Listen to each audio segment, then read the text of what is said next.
Hello மக்களே, இன்னைக்கு நம்ம பார்க்க போற டாபிக் பார்க்கறதுக்கு தான் கொஞ்சம் டஃப்பா தெரியும். பட் நம்புங்க, இது ரொம்ப ரொம்ப சிம்பிள். Types of relations. வாங்க இது ஈஸியா பிரேக் டவுன் பண்ணி படிக்கலாம். ஸோ இன்னைக்கு நம்ம என்னெல்லாம் பார்க்க போறோம்? ஃபர்ஸ்ட், சோஷியல் மீடியாக்கும் மேக்ஸ்க்கும் என்ன சம்பந்தம்னு பார்ப்போம். அப்புறம் 3 simple test: the mirror test, the two way test and the chain test. ஃபைனலா இதெல்லாம் சேர்த்து ஈக்குவலன்ஸ் ரிலேஷன்னா என்னன்னு புரிஞ்சுக்க போறோம். ரெடியா? வாங்க உள்ள போலாம்.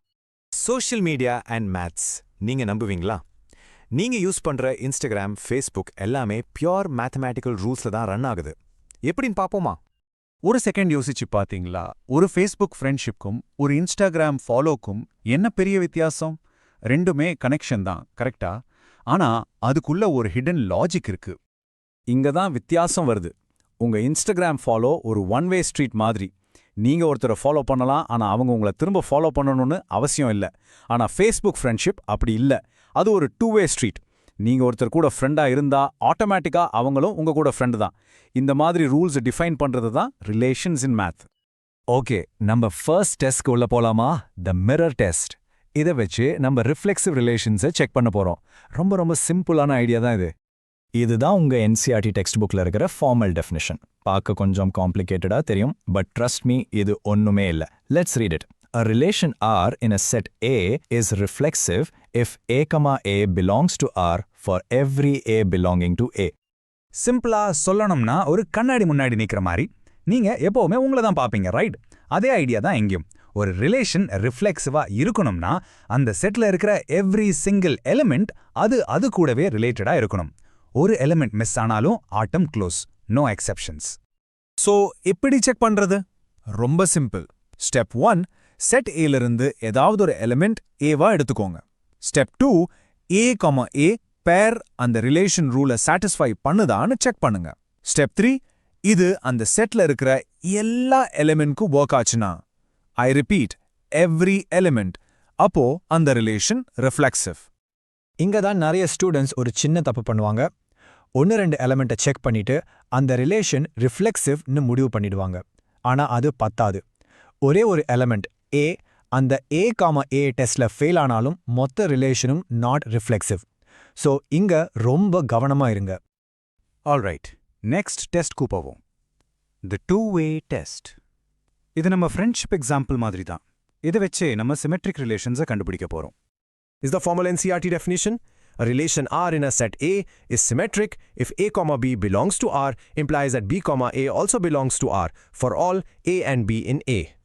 ஸோ சிம்பிளா இதோட மீனிங் என்னன்னா, ஏக்கும் பிக்கும் கூட ஒரு ரிலேஷன் இருந்தா பிக்கும் ஏக்கு கூட அதே ரிலேஷன் திரும்ப இருக்கணும். அவ்வளோதான். கனெக்ஷன் மியூச்சுவலா இருக்கணும், ஒரு டூ வே ஸ்ட்ரீட் மாதிரி. இதை எப்படி ப்ரூவ் பண்றது? ஸ்டெப் 1, ஃபர்ஸ்ட் A, B அந்த பேர் அந்த ரிலேஷன் Rல இருக்குன்னு அசியூம் பண்ணிக்கோங்க. ஸ்டெப் 2, இப்போ அதே ரூலை வச்சு அதோட ரிவர்ஸ் பேர் B, A அதுவும் அந்த ரிலேஷன்ல இருக்கான்னு செக் பண்ணுங்க. ஸ்டெப் 3, இது எல்லா பாசிபிள் பேர்ஸ்க்கும் உண்மையா இருந்தா அப்போ அந்த ரிலேஷன் சிமெட்ரிக். ஓகே, நம்ம ஃபைனல் டெஸ்ட்டுக்கு வந்துட்டோம். The chain test. இது friend of a friend concept மாதிரி. இதை வச்சு டிரான்சிட்டிவ் ரிலேஷன்ஸை புரிஞ்சுக்க போறோம்.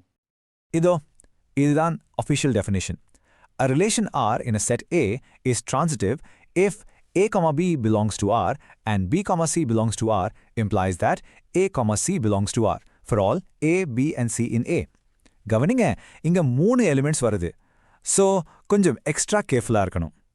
சிம்பிளா சொல்லணும்னா, ஏன்றது B கூட கனெக்டடா இருக்கு, அப்புறம் இந்த Bன்றது C கூட கனெக்டடா இருந்தா அப்போ அந்த ஏலேருந்து Cக்கு ஒரு டைரக்ட் கனெக்ஷன் இருந்தே ஆகணும். அந்த செயின் கம்ப்ளீட் ஆகணும். ஸோ இதா செக் பண்ற மெத்தட் என்ன? ஸ்டெப் 1, ஃபர்ஸ்ட் ஒரு செயினை தேடுங்க. அதாவது A, Bன்னு ஒரு பேர், B, Cன்னு இன்னொரு பேர் Rல இருக்கான்னு பார்க்கணும். ஸ்டெப் 2, இப்போ அந்த ஷார்ட்கட் பேர் A, C அதுவும் அந்த ரிலேஷன்ல இருக்கான்னு செக் பண்ணுங்க. ஸ்டெப் 3, இது நீங்க கண்டுபிடிக்கிற எல்லா செயினுக்கும் ஒர்க் ஆச்சுன்னா அந்த ரிலேஷன் டிரான்சிட்டிவ். ஓகே, இப்போ நம்ம ஃபைனல் கான்செப்ட்க்கு வந்துட்டோம். நம்ம பார்த்த 3 டெஸ்ட்லையும் பாஸ் பண்ற ஒரு ஸ்பெஷல் VIP ரிலேஷன் இருக்கு. அதோட பேர் தான் ஈக்குவலன்ஸ் ரிலேஷன். அது என்ன பண்ணுன்னு பார்ப்போமா? ஸோ ஒரு ரிலேஷன்னா ஈக்குவேலன்ஸ் ரிலேஷன் சொல்லணும்னா அது இந்த செக்லிஸ்ட்ல இருக்கிற எல்லா பாக்ஸையும் டிக் பண்ணணும். அது மிரர் டெஸ்ட்ல பாஸ் ஆகணும், ஸோ அது ரிஃப்ளெக்சிவ். அது டூ வே டெஸ்ட்ல பாஸ் ஆகணும், ஸோ அது சிமெட்ரிக். அது செயின் டெஸ்ட்லையும் பாஸ் ஆகணும், ஸோ அது டிரான்சிட்டிவ். 3மே இருக்கணும். அப்படி என்னதான் இந்த ஸ்பெஷல் ரிலேஷனோட சூப்பர் பவர்? Perfect sorting. ஒரு ஈக்குவலன்ஸ் ரிலேஷன் கலஞ்சி கிடக்கிற ஐட்டம்ஸ் எல்லாம் எடுத்து ஒரே மாதிரி இருக்கிற விஷயங்களை அழகா டிஸ்டிங் குரூப்ஸா பிரிச்சிடும். கொஞ்சம் கூட ஓவர்லாப் இருக்காது. அந்த குரூப்ஸ்க்கு ஒரு ஸ்பெஷல் பேர் இருக்கு, ஈக்வாலன்ஸ் கிளாஸஸ். ஃபார்மல் டெஃபினிஷன் பார்ப்போம். The equivalence class of A, denoted by A, is the set of all elements in A that are related to A. பயந்துராதீங்க. சிம்பிளா சொல்லணும்னா இது A கூட ரிலேட்டடா இருக்கிற எல்லா ஐட்டம்ஸும் உள்ள ஒரு குரூப், அவ்வளவுதான். இங்க 2 சூப்பர் எக்ஸாம்பிள்ஸ் இருக்கு. உங்ககிட்ட ஒரு மியூசிக் பிளேலிஸ்ட் இருக்குன்னு வச்சுக்கோங்க. இங்க ரிலேஷன் என்னன்னா is by the same artist. இந்த ரிலேஷன் என்ன பண்ணும்னா பாட்டெல்லாம் பெர்ஃபெக்ட்டா சார்ட் பண்ணிடும். அனிருத் பாட்டெல்லாம் ஒரு குரூப், அரிஜித் பாட்டெல்லாம் ஒரு குரூப், ஸ்ரேயா பாட்டெல்லாம் ஒரு குரூப். இந்த குரூப்ஸ் தான் ஈக்குவலன்ஸ் கிளாஸஸ். ஸ்கூல்லையும் அதே மாதிரி தான். Is in the same house and relation எல்லா ஸ்டூடெண்ட்ஸையும் ரெட் ஹவுஸ் ப்ளூ ஹவுஸ்னு பிரிக்கும். Exact same idea.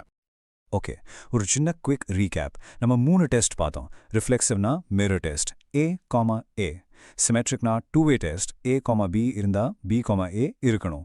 அண்ட் டிரான்சிட்டிவ்னா chain test A, B and B, C இருந்தா A, C இருக்கணும். இந்த 3 டெஸ்ட்லையும் பாஸ் பண்ற ரிலேஷன் தான் ஈக்குவலன்ஸ் ரிலேஷன். அண்ட் அதோட வேலை ஒரு செட்டப் பர்ஃபெக்டா குரூப்ஸா பிரிக்கிறது. ஸோ இப்போ உங்களுக்கு ரூல்ஸ் எல்லாம் தெரியும். ஒரு சின்ன யோசனை.